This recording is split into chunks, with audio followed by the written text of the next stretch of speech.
बिस्मिल्लाहिर्रहमानिर्रहीम। अस्सलाम वालेकुम डियर स्टूडेंट्स। आज हम मल्टी डायमेंशन एरे की तरफ बढ़ते हैं। तो इससे पहले हमने वन डायमेंशन एरे पढ़ा था, जिसमें जब भी कोई बात होती है लिस्ट ऑफ आइटम्स की, लिस्ट ऑफ एलिमेंट्स की या लिस्ट ऑफ सम वैल्यूज़ की, तो इसका मतलब है कि हमें वन डायमेंशन एरे इस्तेमाल करनी है। अब इसे वन डायमेंशन एरे इस वजह से कहा जाता था कि इसके तमाम एलिमेंट्स में से किसी भी एलिमेंट को आपने रेफ़र करना हो, आपको उसका सबस्क्रिप्ट रिक्वायर होता है और वो सिंगल सबस्क्रिप्ट होता है। इसी वजह से इसे कहते हैं one dimensional array. C plus plus के अंदर आप एक से ज़्यादा डायमेंशन में एरे डिफ़ाइन कर सकते हैं। यानी जब आप लेट सपोज़ कि अगर आपको एक टेबल की फॉर्म में कुछ एलिमेंट्स जो हैं वो स्टोर करने हैं या उनकी रिप्रेजेंटेशन देनी है, तो अब आप वन डायमेंशन एरे नहीं रखेंगे बल्कि टू डायमेंशन एरे रखेंगे, क्योंकि टेबल टू डायमेंशन में बनाया जाता है, रोज़ और कॉलम्स में। तो अगर दो डायमेंशन में आप रखना चाहते हैं वैल्यूज़, तो टू डायमेंशनल एरे जो है उसकी ज़रूरत पड़ेगी। इसी तरह से अगर आप थ्री डायमेंशन में रखना चाहते हैं तो आपको थ्री डायमेंशनल एरे की ज़रूरत पड़ेगी। यानी आप जैसे लेट्स से कि एक्स वाई एंड ज़ी, तो तीन डायमेंशंस के अंदर अगर आप रखना चाहते हैं तो आपको थ्री डायमेंशन एरे की ज़रूरत पड़ेगी। इसी तरह सी प्लस प्लस जो है उसमें इससे भी ज़्यादा जो है वो डायमेंशन में एरेज़ बनाई जा सकती हैं। तो हमारा आज का जो टॉपिक है वो है टू डायमेंशनल एरे, और यही आपके कोर्स के अंदर है, इससे ज़्यादा नहीं है। ठीक है, तो मतलब आपको मालूम तो होना चाहिए कि दो से ज़्यादा डायमेंशन में भी एरे एग्जिस्ट करती है। ठीक है, हम उसको इस्तेमाल भी करते हैं, लेकिन करंटली हमारे कोर्स के अंदर वो नहीं है। तो लेट सपोज़ कि अगर आप कुछ रोज़ और कॉलम्स में वैल्यूज़ को लिखना चाह रहे हो, यानी टेबल की फॉर्म में लिखना चाह रहे हो, तो आप टू डायमेंशनल एरे बनाएंगे। जैसे इस डायग्राम के अंदर आप देखें, एक टेबल बना हुआ है जिसके अंदर कुछ वैल्यूज़ लिखी हुई हैं, जैसे 4, 18, 9, 3 and so on first row में, इसी तरह 12, 45, 74 एंड सो ऑन ये सेकंड रो में एंड सो ऑन। तो हमारे पास इस वक्त अगर तीन रोज़ हों और 7 कॉलम्स हों, ठीक है, तो एरे को किस तरीके से आप डिक्लेयर करेंगे, वही वन डायमेंशन एरे का सिंटैक्स आप माइंड में रखें, उसी में एक्सटेंशन आ जाएगी। वहाँ पर हम डाटा टाइप के बाद एरे का नाम लिखते थे और फिर सिर्फ़ और सिर्फ एक साइज़ की वैल्यू जो है वो सबस्क्रिप्ट ऑपरेटर के अंदर दी जाती थी, क्योंकि उसमें सिर्फ एक ही रो होती थी या मल्टीपल रोज़ होती थी, लेकिन एक ही कॉलम होता था। ठीक है, तो अब यहाँ पर मल्टीपल रोज़ और मल्टीपल कॉलम्स हैं, तो आपको दो जगह पर साइज़ डिफ़ाइन करना होगा। पहला सबस्क्रिप्ट ऑपरेटर जो है वो रोज़ के साइज़ को रिप्रेजेंट करेगा, ठीक है, और दूसरे सबस्क्रिप्ट ऑपरेटर के अंदर आप जो वैल्यू लिखेंगे वो कॉलम्स के साइज़ को रिप्रेजेंट कर रही होगी। मींस आप लिखेंगे इंट एरे और ब्रैकेट के अंदर नंबर ऑफ़ रोज़, जो कि हमने एक कांस्टेंट डिक्लेयर करते हुए उसकी वैल्यू 3 डिफ़ाइन कर दी है, तो वो तीन रोज़ का एक एरे बनेगा। इसी तरह कॉलम वाइज अगर देखें तो हमने नम कॉल्स के नाम से एक कांस्टेंट डिक्लेयर किया जिसकी वैल्यू 7 डिफ़ाइन की है। ठीक है, तो ये 7 कॉलम्स के साथ और 3 रोज़ के साथ एक एरे जो है वो टू डायमेंशनल की ये डिक्लेयर हो जाएगी। अब इसमें ये याद रखिएगा कि रोज़ की तादाद आप पहले बताते हैं और कॉलम्स की तादाद आप बाद में बताते हैं। तो इस तरीके से एक एरे जो है वो आपके लिए रिज़र्व हो जाएगी। जैसे 3 रोज़ और 7 कॉलम्स इन टाइप की हैं, इसका मतलब ये है कि 21 लोकेशंस आपको मिलेंगी। हर रो के अंदर 7 कॉलम्स, तो 3 रोज़ हैं, तो इट मीन्स के 3 इंटू 7 21 जो है वो आपको सेल्स मिल जाएंगे। हर सेल जो है वो 2 बाइट का होगा, इसका मतलब है 42 बाइट्स की टोटल स्पेस जो है वो ऑक्यूपाई हो जाएगी। अब इसमें भी उसी तरह से वन डायमेंशन एरे की तरह से हर रो को एक इंडेक्स दिया जाएगा। ठीक है, हर एलिमेंट के रेफ़र करने के लिए रो वाइज भी इंडेक्स दिया जाएगा और कॉलम वाइज भी इंडेक्स दे दिया जाएगा। तो अगर आपके पास 3 रोज़ हैं तो इंडेक्स होंगे 0, 1, 2, वही 0 से स्टार्ट लेंगे। इसी तरह कॉलम्स अगर 7 हैं तो वही 0, 1, 2, 3, 4 साइज़ -1, यानी कॉलम 7 हैं तो 7 -1 6 तक आपके पास एरे बन जाएगी। तो 7 कॉलम्स और 3 रोज़ के साथ ये एरे बन गई। अब फॉर एग्ज़ाम्पल आप 85 है तीसरी रो में 6th कॉलम के अंदर वैल्यू, तो उसको रेफ़र करने के लिए आप किस तरीके से लिखेंगे, एरे का नाम। अब तीसरी रो का जो इंडेक्स है वो 2 है, तो आप पहले सबस्क्रिप्ट ऑपरेटर यानी स्क्वायर ब्रैकेट्स के अंदर 2 लिखेंगे, और 6 कॉलम के लिए जो सबस्क्रिप्ट इस्तेमाल हो रहा है वो 5 है।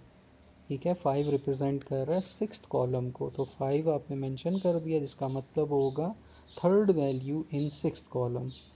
इसी तरह अगर आप first value in 5th column represent करना चाह रहे हैं या अपने कोड के अंदर डिफाइन करना चाह रहे हैं, तो आप कैसे लिखेंगे उसे, एरे पहली वैल्यू सबस्क्रिप्ट ऑपरेटर में 0 जो पहली रो को मैं रिप्रेजेंट कर रही है, और दूसरे 4 जो सबस्क्रिप्ट ऑपरेटर के अंदर लिखा है ये 5th कॉलम को रिप्रेजेंट कर रही है, और वैल्यू जो होगी वो होगी -4।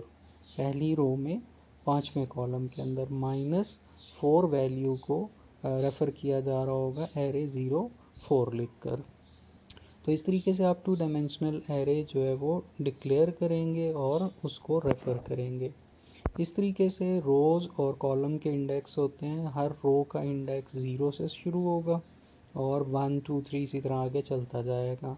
जैसे अब अगर इस एग्जांपल में देखें तो आपके पास 5 रोज़ हैं, तो पहली रो 0 होगी, इसी तरह दूसरी रो 1, फिर 2, फिर 3, फिर 4। ठीक है, इसी तरह कॉलम वाइज अगर देखा जाए तो कॉलम वाइज अगर 4 कॉलम है तो पहले कॉलम का इंडेक्स होगा 0, फिर 1, फिर 2 और फिर 3। तो जो फर्स्ट डायमेंशन है वो रोज़ को रिप्रेजेंट करेगी और जो सेकंड डायमेंशन है वो कॉलम्स को रिप्रेजेंट करेगी। अब इस डायग्राम के अंदर अगर देखा जाए तो टेबल के नाम से एक एरे है आपके पास जिसमें 4 कॉलम है और 5 रोज़ हैं। अब अगर फॉर एग्ज़ाम्पल मैं कहूँ टेबल 2 0, तो टेबल 2 0 का मतलब क्या होगा, थर्ड रो पहला कॉलम, इसमें 2 रिप्रेजेंट करेगा तीसरी रो को और 0 रिप्रेजेंट करेगा पहले कॉलम को। इसी तरह जब हम लिखेंगे टेबल 1 3, तो टेबल 1 मीन्स सेकेंड रो और 3 मीन्स फोर्थ कॉलम। इस तरह से आप हर एक सेल के अंदर दी गई वैल्यू को जब रेफ़र करना चाहेंगे, चाहे आप उसे स्टोर करने के लिए इस्तेमाल कर रहे हो उस सेंटेक्स को, चाहे आप उसे रिट्रीव करने के लिए कर रहे हो, इस तरीके से आपने मेंशन करना है। अब एक 2 डायमेंशनल एरे को प्रोसेस करने के लिए हम क्या करते हैं, आपने देखा कि हमने जब 1 डायमेंशन एरे इस्तेमाल की तो हमने फॉर लूप का इस्तेमाल करते हुए उसके अंदर वैल्यूज़ को प्लेस भी किया और जिस तरह की भी मैनिपुलेशंस करनी थी हमने की। तो अब अगर 2 डायमेंशनल एरे को आपने प्रोसेस करना है तो इट मीन्स कि आपको नेस्टेड फॉर लूप इस्तेमाल करना होगा। जैसे हर रो के अंदर मल्टीपल कॉलम्स हैं, ठीक है, और पहला रो को रिप्रेजेंट करता है सबस्क्रिप्ट, तो इसका मतलब है जब आप नेस्टेड लूप लिखेंगे तो आउटर लूप रोज़ को रिप्रेजेंट करेगा और इनर लूप रिप्रेजेंट करेगा कॉलम्स को। अब इस एग्जांपल में भी देखें, हमने उसी तरह से मेंशन किया है for int row equals to 0, row is less than number of rows, जितनी भी रोज़ हैं। अब less than number of rows का मतलब है अगर लेट्स से कि 3 रोज़ हैं तो लेस दैन 3 मीन्स 2 तक चलेगा, तो 0 1 2 यानी 3 रोज़ के लिए चलेगा। और इनर लूप में अगर आप देखें तो कॉलम्स के लिए, और कॉलम भी उसी तरह 0 से इंडेक्स स्टार्ट हो रहा है और less than number of columns तक जा रहा है। ठीक है, लेट्स से कि अगर 7 कॉलम है तो 6 तक चलेगा, यानी 0 1 2 3 4 5 अप टू 6। और जो भी उसके अंदर वर्किंग करनी है वो आप कर सकते हैं। जैसे करंटली हम एक ही स्टेटमेंट जो है वो लिख रहे हैं, array row column equals to 0। इसका मतलब है तमाम की तमाम लोकेशंस जो हैं रो वाइज भी कॉलम वाइज भी वो 0 हो जाएं।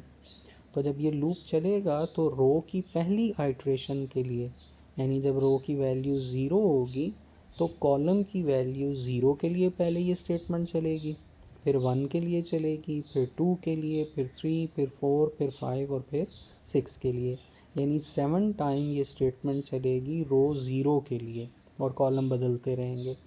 पहली रो कंप्लीट हो गई।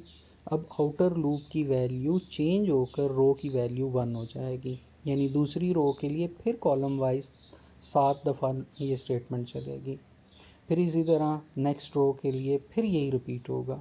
तो हर जो पास होगा रो का उसमें वैल्यू जब चेंज होगी तो इनर लूप कम्प्लीटली एग्जीक्यूट होगा जो तमाम कॉलम्स को 1 बाय 1 रिप्रेजेंट करेगा उस पर्टिकुलर रो के लिए। तो इस तरीके से आप नेस्टेड लूप लिखकर किसी भी 2 डायमेंशन एरे को प्रोसेस कर सकेंगे। बाज़ औक़ात ऐसा भी होता है कि आप किसी 2 डायमेंशन एरे के अंदर वैल्यूज़ को खुद प्लेस करना चाह रहे होते हैं, इनिशियलाइज़ करना चाह रहे होते हैं बीइंग प्रोग्रामर। तो उसका सिंटैक्स क्या होगा, आप लिखेंगे जैसे इंट एरे वन बेसिकली पहली एरे है या एरे का कोई भी नाम है, और 2 3 का मतलब है 2 रोज़ और 3 कॉलम होंगे। अब 2 रोज़ को कैसे लिखेंगे आप उसके लिए जो करली ब्रैकेट्स हैं या ब्रेसेस हैं उनका इस्तेमाल करेंगे। एक करली ब्रेस का सेट एक रो को रिप्रेजेंट करेगा। अब इसमें 2 रोज़ हैं तो आपने 2 करली ब्रेसेस के सेट लिखे, दरमियान में कॉमा लगा दिया और इन दोनों को एक दफ़ा फिर जो है वो करली ब्रेसेस के अंदर बंद कर दिया। यानी मेन करली ब्रेसेस पूरी एरे को रिप्रेजेंट कर रही हैं और उनके अंदर हर एक करली ब्रेस का सेट जो है वो एक एक रो को रिप्रेजेंट कर रहा है। हर रो को दूसरे से डिफ़र करने के लिए दरमियान में कॉमा इस्तेमाल करते हैं। अब जो पहली रो है वो है 1 2 3, उसके अंदर 3 वैल्यूज़ हैं। पहली वैल्यू पहले कॉलम के लिए, दूसरी वैल्यू दूसरे कॉलम के लिए और तीसरी वैल्यू तीसरे कॉलम के लिए, और ये तीनों वैल्यूज़ पहली रो के अंदर हैं। अब इनके जो सबस्क्रिप्ट होंगे वो क्या होंगे, 1 के लिए सबस्क्रिप्ट इस्तेमाल होगा 0 0, यानी 0 नंबर रो और 0 नंबर कॉलम, मीन्स के पहली रो पहला कॉलम। इसी तरह 2 जो है वो सबस्क्रिप्ट इस्तेमाल करेगा 0 1, यानी पहली रो दूसरा कॉलम। 3 के लिए सबस्क्रिप्ट इस्तेमाल होगा 0 2, यानी पहली रो तीसरा कॉलम। उसी तरह सबस्क्रिप्ट वही चलेंगे 0 1 2 के हिसाब से। जो दूसरा करली ब्रेस का सेट है वो 1 नंबर रो है और 4 5 6 का मतलब क्या है, पहला ही वैल्यू ये जो 4 है ये 1 रो और 0 कॉलम पे प्लेस हो, यानी सेकंड रो पहला कॉलम। फिर 5 का मतलब क्या है, ये कहाँ पर प्लेस होगी, 1 नंबर रो और कॉलम वाइज देखा जाए तो 1, यानी सेकंड कॉलम। ठीक है, तो इस तरीके से ये वैल्यूज़ प्लेस हो जाएंगी एरे के अंदर। बाज़ औक़ात ऐसा भी होता है कि आप यूँ वैल्यूज़ लिखते हैं जैसे सेकंड सिंटैक्स लिखा हुआ है इंट एरे 2 2 3, यानी 2 रोज़ और 3 कॉलम हो। अगर आपने एक ही करली ब्रेस के अंदर जो है वो इस तरह से वैल्यूज़ लिखती, फॉर एग्जांपल 5 वैल्यूज़ लिखती, तो ये कैसे उसे प्लेस करेगा, 1 2 3 को पहली रो में एडजस्ट कर देगा, 4 5 को, यानी पहली रो के अंदर 3 कॉलम जब पूरे हो जाएंगे तो बाकी की वैल्यूज़ को उठा के दूसरे कॉलम में ले जाएगा। अब 4 5 के बाद जो तीसरा कॉलम है वो खाली रह जाएगा क्योंकि आपने छठी वैल्यू लिखी कोई नहीं, तो ये ऑटोमेटिकली उसे ज़ीरो कर देगा। इसी तरह जैसे आपने एरे 3 को डिफ़ाइन किया है, पहली रो के अंदर आपने वैल्यू रखी 1 2 और फिर दूसरे सेट के अंदर आपने यानी दूसरी रो की वैल्यू रखी आपने 4। तो इस तरह से ये क्या करेगा, पहली रो के अंदर प्लेस करेगा 1 2 और तीसरी वैल्यू 0 कर देगा क्योंकि तीसरी वैल्यू आपने मेंशन नहीं की, और दूसरी रो के अंदर सिर्फ एक वैल्यू पहले कॉलम की वो मेंशन किया आपने, वो से 4 करेगा और बाकी दोनों वैल्यूज़ को 0 कर देगा। अब अगर फॉर एग्जांपल आपने इस तरह से इनिशियलाइज़ कर दिए, यानी डिक्लेयर और डिफ़ाइन दोनों इकट्ठे कर दिए, तो अब अगर आप इनको प्रिंट करना चाहें तो ये बॉक्स के अंदर जो लूप लगाया गया है इसकी मदद से आप एरेज़ को एरे 2 डायमेंशन एरे की वैल्यूज़ को प्रिंट कर सकते हैं। उसी तरह पहला जो कॉलम है वो आपने रो के लिए लगाया, पहला जो लूप है वो आपने लगाया रोज़ के लिए और दूसरा लगाया आपने कॉलम्स के लिए। रोज़ थी 3 तो 0 से लेस दैन 2 तक, ठीक है, रोज़ थी 2 0 से लेस दैन 2 तक, और कॉलम्स थे आपके पास 3 तो 0 से लेस दैन 3 तक। सेट विड्थ का फंक्शन क्या करता है, दरमियान में गैप देता है, जितने आप वैल्यू दिखते हैं उतने जो कैरेक्टर्स हैं उनकी जो स्पेस है वो आ जाती है सेट विड्थ सेट डब्ल्यू के साथ। उसके बाद जब आप एरे कॉल रो और कॉल को प्रिंट करेंगे तो ये क्या करेगा, पहले रो 0 के तीनों कॉलम्स को प्रिंट करेगा और फिर रो 1 के तीनों कॉलम्स को प्रिंट करेगा। तो आप एरे 1 की जगह जब एरे 2 करेंगे तो सेकंड एरो प्रिंट हो जाएगी, ठीक है, एरे 3 करेंगे तो थर्ड एरे प्रिंट हो जाएगी। यानी इसी तरह का सिंटैक्स ऑलमोस्ट तमाम की तमाम जो एरेज़ हैं उनके लिए आपने इस्तेमाल करना है, सिर्फ रोज़ और कॉलम्स ही बदलने। तो नेस्टेड लूप जो है वो आप इस्तेमाल करेंगे एरे के अंदर से वैल्यूज़ को रिट्रीव करने के लिए और स्पेसिफिकली 2 डायमेंशनल एरे के लिए। अब इससे ज़्यादा भी जैसे शुरू में बात की कि हायर डायमेंशन एरेज भी होती हैं, 2 डायमेंशनल एरे जैसे आप देखें टेबल की फॉर्म में रिप्रेजेंट हो रही है, और 3 डायमेंशनल एरे आप देखें जेड एक्सिस भी इसके अंदर जो है वो इस्तेमाल हो रहा है, यानी 3 डायमेंशन में भी आप लिख सकते हैं और उसका सिंटैक्स भी सिंपल है। उसी तरीके से आपको थर्ड सबस्क्रिप्ट जो है वो भी मेंशन कर देना है, सॉरी थर्ड साइज़ की वैल्यू भी मेंशन कर देनी है जो तीसरी डायमेंशन को रिप्रेजेंट करेगी। इसको विजुअली ग्राफिकली जो है वो विजुलाइज करना जो है उतना आसान नहीं होता, ठीक है तो सिंपल सा ही, जैसे 1 डायमेंशन एरे में सिंगल फॉर लूप था, 2 डायमेंशनल एरे में नेस्टेड लूप था, 3 डायमेंशनल में भी नेस्टेड लूप ही होगा लेकिन 3 उसके अंदर स्टेप्स आ जाएंगे। इसी तरह 4 डायमेंशन, 5 डायमेंशन। बहरहाल हमारा जो टॉपिक है वो 2 डायमेंशनल एरे है और यहीं तक हमने पढ़ना है, इसके बाद के चीज़ें हमने नहीं देखनी। वो प्योर कंप्यूटर साइंस के स्टूडेंट्स में वो पढ़ते हैं तो उस तरफ हमें जाने की ज़रूरत नहीं, लेकिन आपके माइंड में होना चाहिए कि हाई डायमेंशन एरे भी होती हैं। अब इससे नेक्स्ट हम चलते हैं एग्जाम्पल्स की तरफ। 2-3 एग्जाम्पल्स देखते हैं जिसमें हम 2 डायमेंशनल एरे को कैसे प्रोसेस किया जा रहा है उसको सीखेंगे। तो सबसे पहले हम मैट्रिसेस की एग्जांपल लेते हैं जो कि एडिशन के पॉइंट ऑफ व्यू से, यानी किस तरह से 2 मैट्रिसेस आप ऐड करते हैं। तो आप देखें अगर तो जो फर्स्ट जो स्टेटमेंट हमने दी है उसमें हमने कुछ वेरिएबल्स डिक्लेयर किए हैं, आर सी नंबर ऑफ रोज़ और नंबर ऑफ कॉलम्स लेने के लिए। फिर हमने 3 जो है वो एरेज डिक्लेयर की हैं 100 रोज़ और कॉलम्स की, तो ये हमने मैक्सिमम एक साइज़ दे दिया है, ठीक है। एरे ए बी सम, ए जो है वो रिप्रेजेंट करेगी मैट्रिक्स ए को, बी रिप्रेजेंट करेगी मैट्रिक्स बी को और सम रिप्रेजेंट करेगा दोनों के सम ऑफ मैट्रिसेस को। और आई जे जो है ये वो 2 वेरिएबल्स हैं जो फॉर लूप के अंदर, नेस्टेड फॉर लूप के अंदर हमने इस्तेमाल करने हैं आइट्रेशंस के लिए। आई रिप्रेजेंट करेगा रोज़ के तमाम आइट्रेशंस के लिए और जे रिप्रेजेंट करेगा कॉलम्स की आइट्रेशंस को। तो सबसे पहले हमने यूज़र को मैसेज दिया enter number of rows between 1 and 100। Suppose उसने वैल्यू दे दी 3, तो 3 रोज़ हो गई। फिर enter number of columns, let's say अब यूज़र कहता है 3, तो 3 कॉलम्स हो गए, तो 3 रोज़ और 3 कॉलम का एक टेबल या एक मैट्रिक्स जो है वो डिफ़ाइन हो जाएगा। अब उसको डिफ़ाइन सॉरी नहीं होगा उस, अभी मतलब हमने एज्यूम कर लिया कि 3 रोज़ और 3 कॉलम्स का मैट्रिक्स होगा। उसके बाद enter elements of first matrix.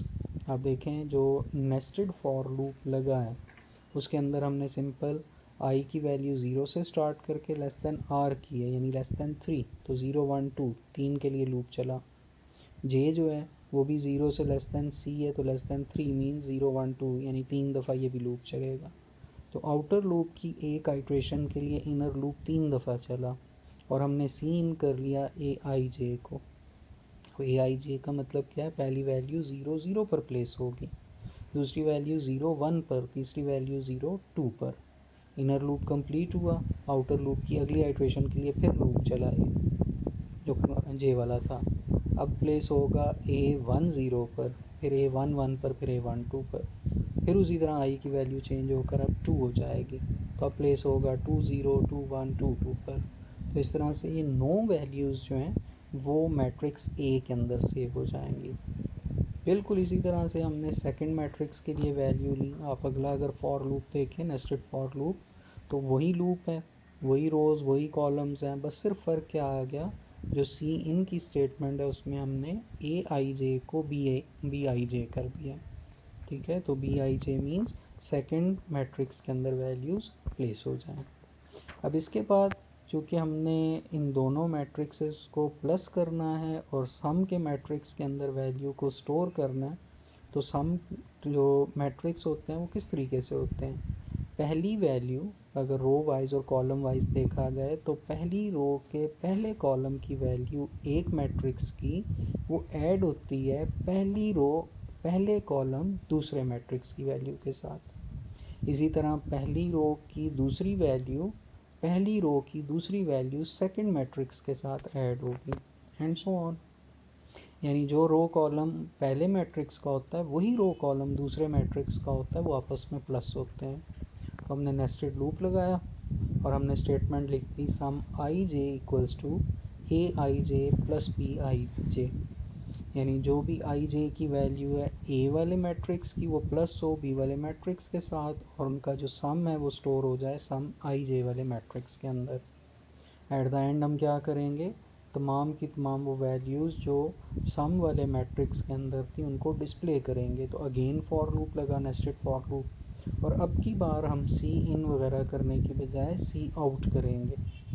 आखिरी जो इफ स्टेटमेंट है उसका मतलब है कि जब जे की वैल्यू सी माइनस वन पहुँच जाए, ठीक है, यानी जब इनर लूप चलते हुए जे की वैल्यू सी माइनस वन हो जाए, यानी कॉलम्स की तादाद बराबर हो जाए, तो लाइन ब्रेक कर दे। यानी जब प्रिंटिंग होगी तो वो एक रो की वैल्यूज़ जब ख़त्म हो जाएंगी, उसके सारे कॉलम ख़त्म हो जाएंगे, तो लाइन ब्रेक कर देगा।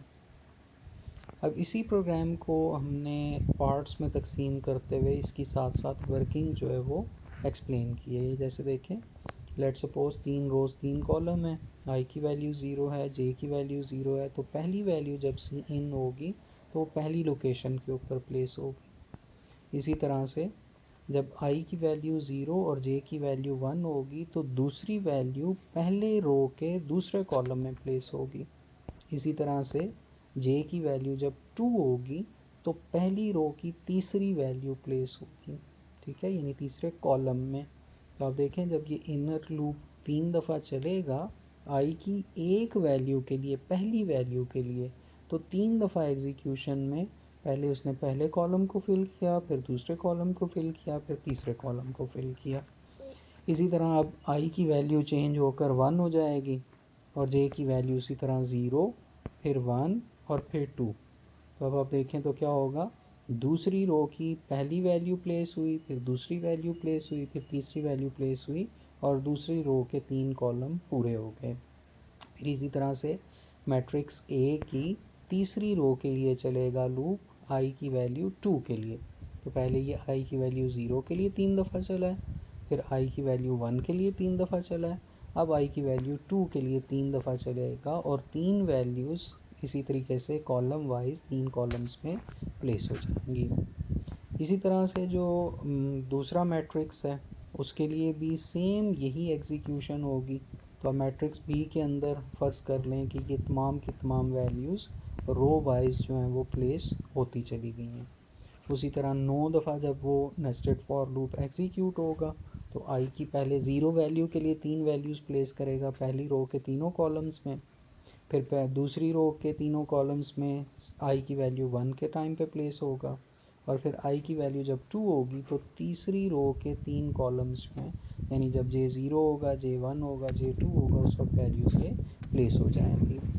उसके बाद एडिशन वाला जो पोर्शन है प्रोग्राम का वो एग्जीक्यूट हुआ।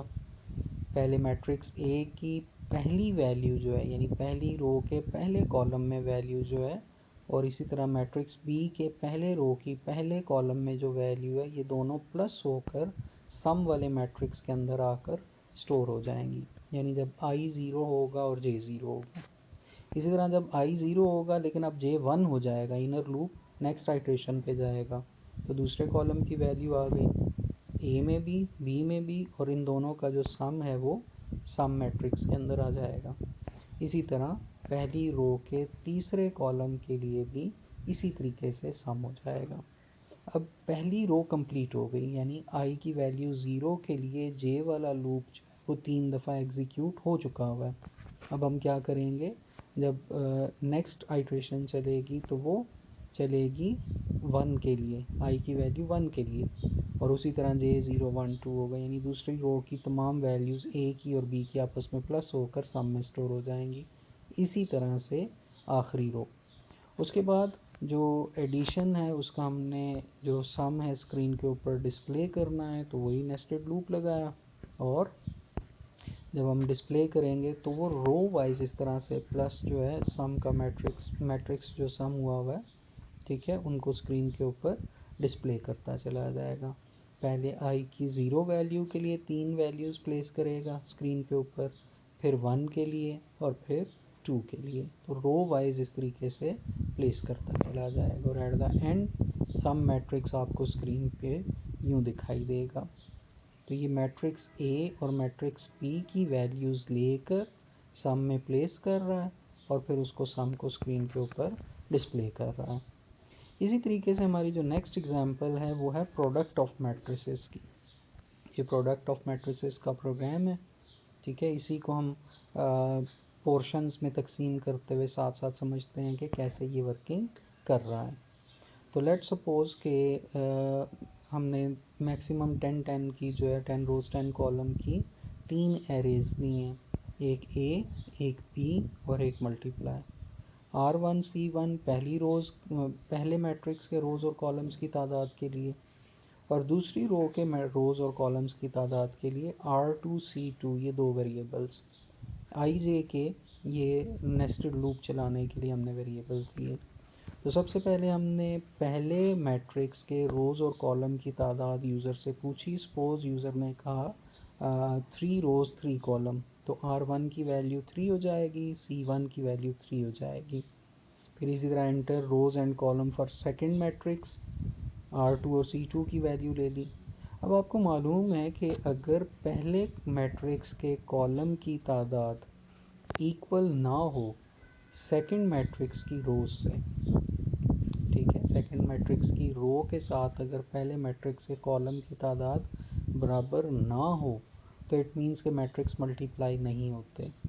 तो उसी का चेक लगाया गया है वाइल लूप के साथ।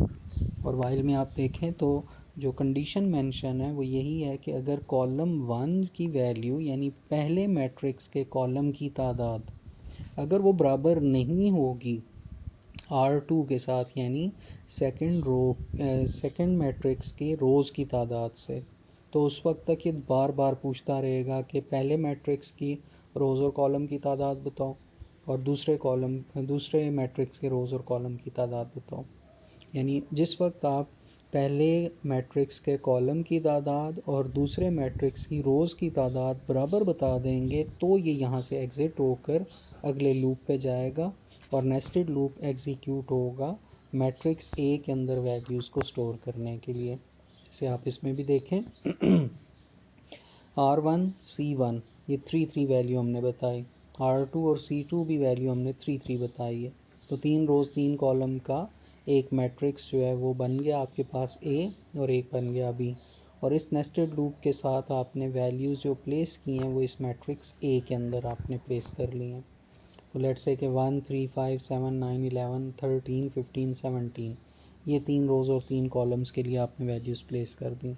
ये जो दूसरी रो के अंदर 0 1 2 लिखा हुआ है ये बेसिकली सबस्क्रिप्ट हैं कॉलम्स के। और इसी तरह से पहले कॉलम के अंदर ये जो 0 1 2 लिखा हुआ है ये रोज़ के सबस्क्रिप्ट को वैल्यूज़ रिप्रेजेंट कर रही हैं, ठीक है। एक्चुअल जो वैल्यूज़ मैट्रिक्स के अंदर हैं वो 1 3 5 7 9 11 और 13 15 17 है। इसी तरह बी मैट्रिक्स के लिए हमने यूज़र से वैल्यूज़ ले ली वही नेस्टेड लूप लगा कर, ये वही है जैसे हमने एडिशन वाले प्रोग्राम के अंदर किया था, बिल्कुल उसी तरह से यहाँ पर भी है। उसके बाद हमने मैट्रिसेस का जहाँ पर प्रोडक्ट जो है वो स्टोर करना है वो एरे है MULT के नाम से, मल्टीप्लाई आप कह लें। तो इसमें आप देखें कि नेस्टेड लूप लगाकर इसकी तमाम वैल्यूज़ को रो वाइज और कॉलम वाइज हमने ज़ीरो कर दिया है, तो तमाम जगहों पर ज़ीरो प्लेस हो जाएगा। उससे नेक्स्ट जो पोर्शन है प्रोग्राम का, ठीक है, उसमें हमने क्या किया, मैट्रिसेस को हमने प्रोडक्ट किया, ठीक है। तो प्रोडक्ट कैसे किया हमने, अब इसमें देखें कि जो थ्योरेटिकली जो हम मल्टीप्लाई करते हैं वो क्या होता है। हम ये करते हैं कि पहली रो को हम मल्टीप्लाई करते हैं पहले कॉलम के साथ और तमाम के तमाम जो उसके एलिमेंट्स होते हैं उनके प्रोडक्ट को साथ साथ हम मल्टीप्लाई भी करते जाते हैं।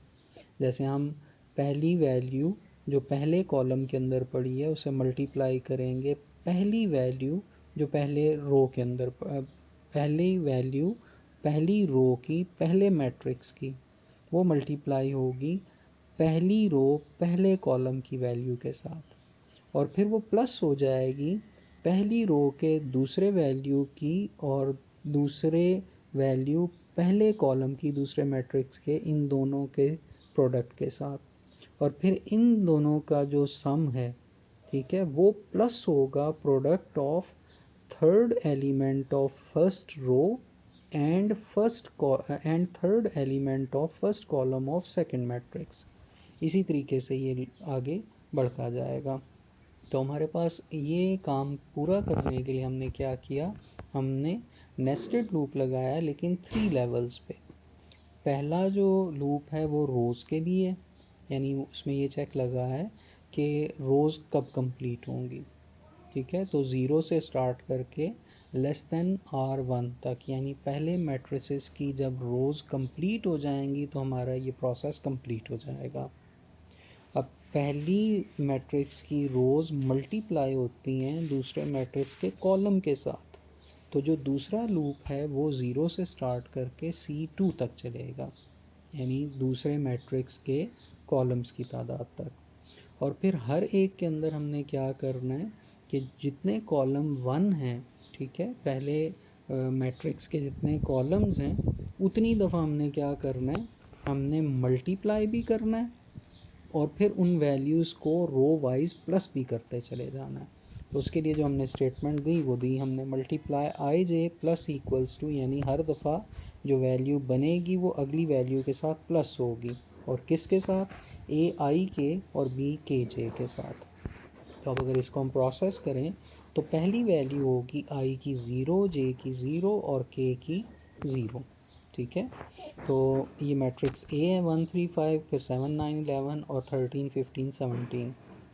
इसी तरह ये बी मैट्रिक्स है, सपोज 2 4 6 8 10 12 और 14 16 18, और वही आई 0 जे 0 और के 0, यानी पहली दफ़ा जब ये मल्टीप्लाई वाली स्टेटमेंट जो है वो के वाले लूप के अंदर एग्जीक्यूट होगी तो ये 3 वैल्यूज़ होंगी, और इनके अकॉर्डिंग क्या होगा, 1 और 2, यानी पहले मैट्रिक्स की पहली वैल्यू मल्टीप्लाई होगी दूसरे मैट्रिक्स की पहली वैल्यू के साथ, और जो भी उसका रिज़ल्ट बनता है वो मल्टीप्लाई के इस एरे के अंदर आकर स्टोर हो जाएगा फर्स्ट प्लेस पे। लेकिन अभी ये कंप्लीट नहीं हुआ, अभी के की 1 वैल्यू के लिए भी ये लूप चलना है और के की 2 वैल्यू के लिए भी चलना है। उसकी वजह क्या है, पहली रो में अभी 2 वैल्यूज़ बाकी हैं, तो इसका मतलब है इसे 2 दफ़ा और चलना चाहिए। 3 को 8 से मल्टीप्लाई होना चाहिए, 5 को 14 से मल्टीप्लाई होना चाहिए, और साथ साथ प्रीवियस में इनको प्लस भी होते चले जाना चाहिए। तो अब नेक्स्ट आइट्रेशन में ये देखें, जैसे 1 और 2 मल्टीप्लाई हुआ और 2 स्टोर हुआ। जो नेक्स्ट आइट्रेशन होगी वो क्या होगी, के की 1 वैल्यू के लिए, ठीक है, और के की 1 वैल्यू के लिए क्या होगा, 3 मल्टीप्लाई होगा 8 के साथ, तो 8 3 ज़ार 24, और जो प्रीवियस सम था 2, जो यहाँ पर मल्टीप्लाई वाले मैट्रिक्स के अंदर फर्स्ट रो और फर्स्ट कॉलम में था, वो प्रीवियस सम जो है वो इस 24 में ऐड होकर अब 26 स्टोर हो जाएगा। अभी भी इनर लूप कंप्लीट नहीं हुआ। अब अगली आइट्रेशन में ये जो पहले मैट्रिक्स के अंदर पहली रो की तीसरी वैल्यू है, यानी थर्ड कॉलम में 5, ये मल्टीप्लाई होगी 14 के साथ, 14 5 आर 70, पिछला जो 26 था वो ऐड हो जाएगा इसी स्टेटमेंट के अकॉर्डिंग, तो 70 प्लस 26 96 आकर पहली रो और पहले कॉलम में स्टोर हो जाएगा। इसी तरीके से अब देखें तो के का लूप जो है वो कंप्लीट हो चुका है, तो अब जे का लूप जो है वो अपनी अगली आइट्रेशन के लिए चलेगा, यानी 1 के लिए चलेगा, उसी तरह के 0 1 और 2 के लिए। तो अब इसमें क्या होगा, पहली रो की पहली वैल्यू मल्टीप्लाई होगी दूसरे मैट्रिक्स के दूसरे कॉलम की पहली वैल्यू के साथ, यानी पहला कॉलम तो कंप्लीट हो गया लेकिन अभी दूसरा कॉलम तो रहता है, फिर उसके बाद तीसरा कॉलम भी रहता है, तो वही 1 4 4 मल्टीप्लाई हो गया, ठीक है, और सेव हो गया उसके अंदर। फिर के की 1 वैल्यू के लिए क्या होगा, 3 मल्टीप्लाई होगा 10 के साथ और पिछले 4 में ऐड होकर 10 3 30 प्लस 4 34 आकर ये स्टोर हो गया पहली रो के दूसरे कॉलम में। इसी तरह आप के की 2 वैल्यू के लिए चलेगा और तीसरी वैल्यू का जो प्रोडक्ट है वो प्रीवियस के साथ प्लस होकर 114 आकर इसमें प्लेस हो जाएगा। अब जे की 1 वैल्यू के लिए के का लूप कंप्लीट हो गया। अब जे की अगली वैल्यू के लिए यानी 2 के लिए फिर के का लूप कम चलेगा और उसी तरह 3 दफ़ा चलेगा। यानी पहली रो मल्टीप्लाई होगी दूसरी मैट्रिक्स के तीसरे कॉलम के साथ। यानी जब जे की वैल्यू 2 होगी तो अब तीसरा कॉलम मल्टीप्लाई होगा उसी तरह पहली रो के साथ। तो पहली रो रिप्रेजेंट कर रही है I0, ठीक है। और इसी तरह से वर्किंग कंप्लीट हुई, 3 मल्टीप्लाई हुआ, अब 12 के साथ पिछले 6 के साथ ऐड होकर 42 बन गया। फिर उसके बाद 5 मल्टीप्लाई हुआ 18 के साथ और मल्टीप्लाई होकर प्रीवियस सम के साथ ऐड होकर 132 बन गया। तो अब मल्टीप्लाई की जो पहली रो है उसके अंदर जो रिज़ल्ट है वो आपका सेव हो चुका है। अब अगर देखा जाए तो के का लूप भी कंप्लीट हो गया है, जे का लूप भी कंप्लीट हो गया है। तो अब आई की अगली आइट्रेशन के लिए ये लूप चलेगा, यानी अब आई की वैल्यू 1 के लिए लूप चलेगा। फिर उसी तरह जे की पहली वैल्यू के लिए 3 दफ़ा लूप चला, फिर जे की दूसरी वैल्यू के लिए, फिर जे की तीसरी वैल्यू के लिए, और फिर उसी तरह आई की वैल्यू चेंज हो गई। तो जब ये कंप्लीट होगा यानी आई की वैल्यू भी 2 होगी, जे की वैल्यू भी 2 हो जाएगी और के की वैल्यू भी 2 हो जाएगी, तो ये इसकी आखिरी आइट्रेशन होगी। तो इसकी आखिरी आइट्रेशन में ये रिज़ल्ट जो है वो आपके पास मैट्रिक्स के अंदर मल्टीप्लाई वाले मैट्रिक्स के अंदर आकर स्टोर होगा। तो एट द एंड हमने इसको डिस्प्ले ही करना है। तो आखिरी कोड का जो हिस्सा है वो मल्टीप्लाई के इस मैट्रिक्स को डिस्प्ले कर रहा है। तो ये स्क्रीन के ऊपर इस तरीके से मैट्रिक्स प्रिंट हो जाएगा जो कि दोनों मैट्रिसेस का प्रोडक्ट जो है वो रिप्रेजेंट कर रहा होगा। तो आप इस एग्ज़ाम्पल को लिख कर इसको रन करके देखें कंपाइलर के अंदर, ठीक है, और डिफरेंट वैल्यूज़ देकर इसको पेपर पर भी सॉल्व करें और देखें कि क्या रिस्पांस आपके प्रोग्राम से ठीक मिल रहा है या नहीं मिल रहा।